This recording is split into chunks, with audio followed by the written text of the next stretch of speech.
हज़रत उमर फारूक फरमाते हैं इंतकाल को 3 दिन हुए थे, मैं मस्जिद नबवी में बैठा था, 2-3 छोटी छोटी बच्चियां आ गई, कहने लगी चाचा आप खलीफा बने हो।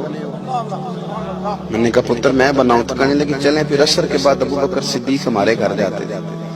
मैंने कहा पुत्र आपके घर क्या है? कहने लगी अब्बा फौत हो गए, भाई कोई नहीं।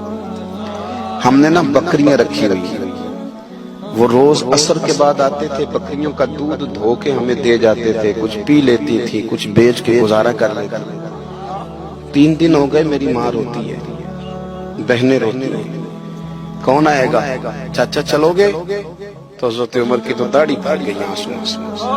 चद्दर उठा के कंधे पे रखी, बेटियां आगे आगे, उमर पीछे पीछे। एक सहाबी रास्ते में मिले, उमर कहाँ जा रहे हो रोते हुए? उमर और रोए, कहने लगे यार क्या बताऊं, अबू बकर सिद्दीक रास्ता बड़ा मुश्किल कर गया मेरे, उसके रास्तों पे चलना इतना कठिन है, इतना मुश्किल।